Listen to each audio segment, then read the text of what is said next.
అందరికీ నమస్కారం. Welcome back to Gudivada వంటలు. మనకి వింటర్ వచ్చేస్తుంది కదా ఫ్రెండ్స్. వింటర్లో చాలామందికి దగ్గు, జలుబు, కఫం ఇలాంటి చాలా ఆరోగ్య సమస్యలు ఉంటాయి. అలాంటప్పుడు మీరు ఈ మసాలా చాయ్ని ప్రిపేర్ చేసుకొని తాగితే దగ్గు, జలుబు, కఫం అనేది దూరం అయిపోద్ది. ఇంకా కిచెన్లోకి వెళ్ళిపోదాం. ప్యాన్ అయితే తీసుకోండి. 20 గ్రాముల దాకా యాలకుల్ని తీసుకుందాం. అంటే ఒక 3 టేబుల్ స్పూన్ల దాకా. నెక్స్ట్ తీసుకోవాల్సింది ఒక 10 గ్రాముల దాకా మిరియాలు, 1 టేబుల్ స్పూన్ దాకా. నెక్స్ట్ మనం తీసుకోవాల్సింది లవంగాలు, ఒక 5 గ్రాముల దాకా. నెక్స్ట్ తీసుకోవాల్సింది దాల్చిన చెక్క, ఒక 10 గ్రాముల దాకా. 2 టేబుల్ స్పూన్ల దాకా సోంపు, 4 పెద్ద యాలక్కాయలు, 1 జాపత్రి. నెక్స్ట్ ఇందులోకి తీసుకోవాల్సింది సొంటి. ఇప్పుడు మనం ఈ సొంటిని లైట్గా దంచుకుందాం. చిన్న రోలును తీసుకొని రోట్లో వేసి దంచుకుందాం. ఈ విధంగా దంచిన ఈ సొంటి పొడిని ఒక గిన్నెలోకి తీసుకుందాం.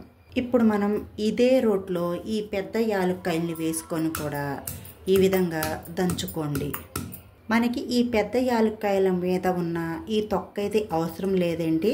ఈ యాలక్కాయలో ఉన్న ఈ గింజల్ని మాత్రమే తీసుకుందాం. ఇప్పుడు ఈ గింజల్ని కూడా వేరే గిన్నెలోకి తీసుకోండి.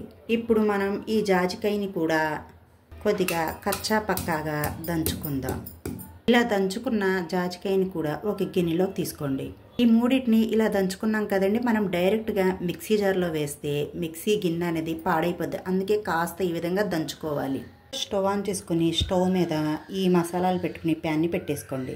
మనం దంచుకున్న జాపత్రిని కూడా వేసేసుకుందాం. ఇప్పుడు ఈ పెద్ద యాలక్కాయ గింజలను కూడా వేసేసి లో ఫ్లేమ్లో పెట్టి చక్కగా ఒక 3 నిమిషాలు వేగనివ్వండి. అలా అని మరీ మాడకూడదండి, లైట్గానే వేయించుకోవాలి. మనం మరీ ఎక్కువగా వేయించుకున్న మనం టీ చేసుకునేటప్పుడు ఆ టేస్ట్ అనేది మారిపోద్ది. అందుకే మనం వీటిని కాస్త లైట్గానే వేయించుకోవాలి. అన్నీ నేను పక్కా కొలతలతో చూపిస్తున్నానండి. సేమ్ మీరు ఇదే విధంగా పక్కా కొలతలతో చేసుకోండి, అన్నీ గ్రామ్ వైజ్గా. ఈ స్పైసెస్ అన్నీ చక్కగా వేగిపోయాయండి. ఇప్పుడు మనం స్టవ్ ఆఫ్ చేసేసుకుందాం. స్టవ్ ఆఫ్ చేసేసాక మనం దంచుకున్న ఈ సొంటి పొడిని వేసేసుకోండి. ఇవి తులసి గింజలండి, మనకి తులసి చెట్టుకి కాస్తాయి కదా, అవి 1 టేబుల్ స్పూన్ దాకా వేసుకొని దీంట్లో ఈ విధంగా కలిపేసుకోండి. స్టవ్ ఆఫ్ చేసాకే సొంటి పొడిని వేసుకోవాలండి. ఆ తులసి గింజలతో పాటు కొద్దిగా తులసి ఆకుల్ని డైరెక్ట్గా పచ్చివి కాకుండా కాస్త ఎండబెట్టుకొని వేసుకోండి. మీకు తులసి ఫ్లేవర్ ఇష్టమైతే వేసుకోండి అండి, లేకపోతే స్కిప్ చేయొచ్చు. ఇది పూర్తిగా చల్లారాక మిక్సీ జార్లో వేసి గ్రైండ్ చేసుకుందాం. ఇలా మిక్సీ జార్లో వేసి మెత్తని పౌడర్ లాగా గ్రైండ్ చేసుకుందాం. ఇప్పుడు సొంటి పొడి అయితే ఒక 3 టేబుల్ స్పూన్ దాకా అయితే వేసుకున్నాను ఫ్రెండ్స్. అది చెప్పానో లేదోనని మళ్ళీ చెప్తున్నాను. ఒక్కసారి గ్రైండ్ చేశాక 2 టేబుల్ స్పూన్ దాకా పటికి బెల్లం. ఇది కంప్లీట్లీ ఆప్షనల్ అండి, మీకు ఇష్టమైతే వేసుకోండి, లేకపోతే స్కిప్ చేయొచ్చు. ఇప్పుడు ఈ పటికి బెల్లాన్ని వేసి గ్రైండ్ చేసుకుందాం. ఒకసారి చూడండి ఫ్రెండ్స్, ఎంత మెత్తగా అంటే అంత మెత్తగా గ్రైండ్ చేసుకొని ఎయిర్ కంటైనర్స్ బాటిల్లో వేసి స్టోర్ చేసుకోవడమే. మనకి ఈ చాయ్ మసాలా పొడి అనేది మనం టీలో వేసుకొని కాచుకొని తాగితే మనకి దగ్గు, జలుబు, కఫం లాంటివి ఏమైనా ఆరోగ్య సమస్యలు ఉంటే అవి చక్కగా నయమైపోతాయి. ఈ మసాలా పొడిని రెడీ చేసుకున్నాం కదా ఫ్రెండ్స్. ఇప్పుడు టీ ఎలా పెట్టుకోవాలో అది కూడా ఈ వీడియోలోనే చూపిస్తాను. టీలోకి 1 కప్పు దాకా నీళ్ళని వేసుకుందాం. స్టవ్ ఆన్ చేసుకుని ఈ నీళ్ళని మరిగించుకుందాం. నీళ్ళు అనేవి కాస్త ఈ విధంగా మరిగాక 1 టేబుల్ స్పూన్ దాకా టీ పొడి. టీ అనేది కాస్త మరిగాక మీ స్వీట్నెస్ ని బట్టి పంచదార, ఎంత స్వీట్ తాగుతారో దాన్ని బట్టి పంచదార వేసుకోండి. పంచదార వేసాక కాసేపు మరిగించండి. చక్కగా మరిగింది కదండి. ఇప్పుడు మనం ఏ కప్పుతో అయితే నీళ్ళని తీసుకున్నామో అదే కప్పుతో పాలను తీసుకుందాం. ఇక్కడైతే నేను 2కి సరిపడా టీని అయితే చేస్తున్నానండి. మీరు ఎక్కువ క్వాంటిటీలో చేసుకునేది అయితే పాలు నీళ్ళని ఎక్కువ తీసుకోండి.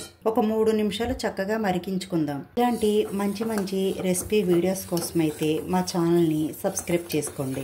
ఒక్క లైకే కదా ఫ్రెండ్స్ నేను అడుగుతున్నది. వీడియో చూస్తున్నారు కానీ లైక్ ఇవ్వట్లేదు. ప్లీజ్ ఫ్రెండ్స్ ఒక్క లైక్ ఇవ్వండి.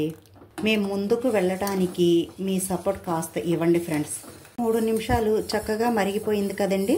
ఇప్పుడు మనం రెడీ చేసుకున్న చాయ్ మసాలా పొడి వేసేసుకుందాం. 1 టీ స్పూన్ దాకా వేసుకోండి. మసాలా పొడి వేసి 1 నిమిషం మరిగించండి. మన మసాలా టీ రెడీ. ఇప్పుడు మనం వడపోసుకుందాం. కప్పుల్లో తీసుకుందాం. మన మసాలా చాయ్ రెడీ. ఈ చల్లని వాతావరణంలో వేడివేడిగా మసాలా టీ రెడీ. ఏదైనా ఎయిర్ కంటైనర్ బాటిల్లో స్టోర్ చేసుకోండి. మీకు కనుక ఈ వీడియో నచ్చినట్టయితే ఒక లైక్ చేసి మీ ఫ్యామిలీ ఫ్రెండ్స్కి షేర్ చేసి మీ ఇంట్లో ట్రై చేసి ఎలా కుదిరిందో కామెంట్ సెక్షన్లో తెలియచేయండి. ఇలాంటి మంచి మంచి వీడియోస్ రెసిపీస్తో మీ ముందుకు రావాలంటే మా ఛానల్ని సబ్స్క్రైబ్ చేసుకోండి, అంటే సింబల్ని యాక్టివేట్ చేసుకోండి. Bye friends, thank you for watching.